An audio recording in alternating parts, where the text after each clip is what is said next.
Bonjour Émile Parisien. Bonjour. Alors le jazz, on peut dire que vous êtes tombé dedans quand vous étiez petit? J'ai commencé assez tôt, oui. Ouais. Je suis tombé dedans quand j'étais tout petit, 3-4 En fait, ans. vous avez appris le jazz à Marciac, découvert le jazz à Marciac aussi? Oui, notamment à au collège de Marciac. Ouais. Je suis rentré en 1994. Et voilà, j'ai commencé mes classes à ce moment-là. Alors le festival de Marciac, c'est en cours là? C'est le festival de jazz en France, on peut dire ça? Bah, c'est un des plus grands festivals de Ouais. France, même Europe, voire mondial. Donc Ouais. c'est un endroit très important, puis très cher pour moi, dans lequel j'ai passé beaucoup de temps. Et donc, Parce que très heureux c'est une petite ville dans le Gers en fait. toute petite ville, ouais, de 1200 habitants Ouais. dans le Gers. Qu'est-ce qui prédestinait cette ville à accueillir le jazz comme ça? Des passionnés, je pense, de musique au départ. Jean-Louis Guillaumont, qui était un passionné, a décidé de monter ce festival il y a 40 ans. Ouais. Il a commencé sur une journée, 2 journées, et puis aujourd'hui, maintenant, ça dure 3 semaines. Il y a des gens qui viennent du monde Et entier. cette année-ci, c'est la 41e édition. Voilà, c'est ça, 41e édition. Alors on va en parler tout à l'heure, mais vous jouez principalement, je le disais, du saxophone soprano. Absolument. Alors c'est quoi? C'est pas un saxophone complètement comme les autres? C'est un saxophone qui fait partie de la famille des saxophones. On voit plus régulièrement le saxophone alto ou ténor qui sont courbés. Moi, Voilà. c'est un saxophone qui Ressemble à une clarinette en fait. ressemble à une clarinette dorée. Mais qui n'est pas une clarinette. Mais qui n'est pas une clarinette, c'est vraiment la famille du saxophone. Et c'est quoi la différence entre les deux, en deux mots? La clarinette et le saxophone. Ouais. Eh ben, il y en a un qui est en bois et un qui est en cuivre, en métal. D'accord. Et voilà, et du coup implique un son un peu différent. D'accord. Alors vous jouez pas tout seul, hein, vous avez un quartet et puis un quintet aussi. Voilà, plusieurs Voilà. formations. Et parfois, alors, vous jouez alors, dans votre dernier album qui vient de sortir, qui s'appelle Sfumato, Absolument. Live in Marciac. Qu'est-ce que ça veut dire, Sfumato?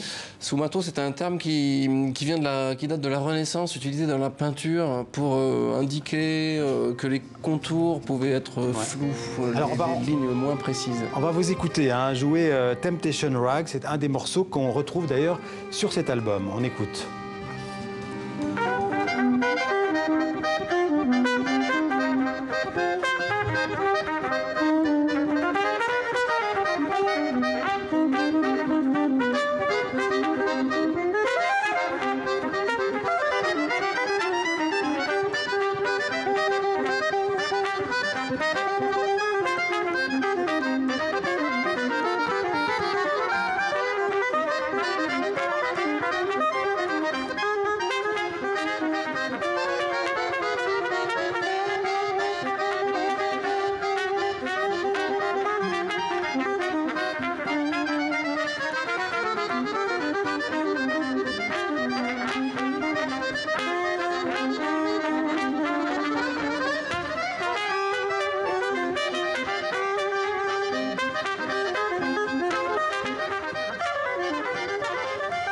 Alors je vous voyais pendant que les images passaient, vous avez envie de jouer, quoi. On sent que vous... Bah, ça me fait plaisir de revoir ces images et cet instant qui était vraiment très Ça, c'est fort. l'année dernière, ça?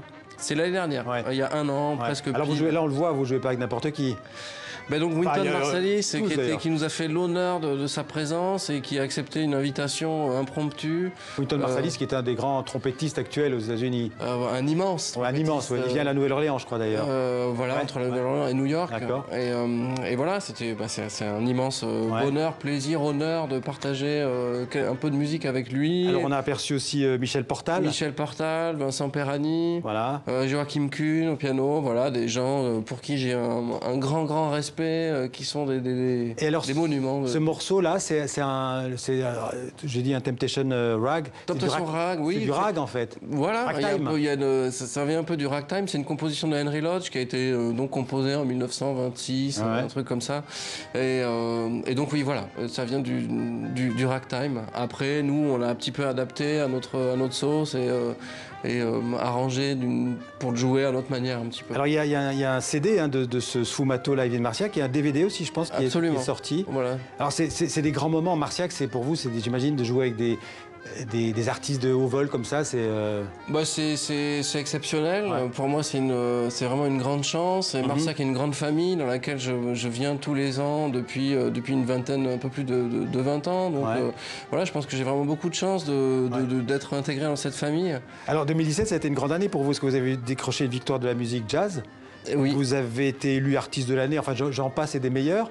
Donc ces récompenses, vous les avez vécues comment pour vous? C'est un aboutissement, au contraire, c'est une simulation pour aller plus loin? C'est une reconnaissance qui fait évidemment plaisir et donc j'en suis touché et donc c'est l'aboutissement de beaucoup de travail et en même temps je prends quand même ça avec une distance, une certaine distance. On n'est pas dans une compétition non plus, donc voilà. Enfin, je veux dire, c'est pas du tout une fin en soi. La vie est longue, il y a beaucoup de choses à explorer. Qu'est-ce que vous ressentez quand vous jouez du jazz? Pourquoi vous aimez tant cette musique? J'aime cette musique parce que il y a une part d'improvisation qui me permet une expression libre à travers l'improvisation. Le jazz, c'est la liberté d'une certaine manière? Il y a quelque chose oui, une liberté qui me convient assez pour pouvoir exprimer les choses que j'ai besoin d'exprimer à travers une musique. Et vous composez aussi? J'ai choisi.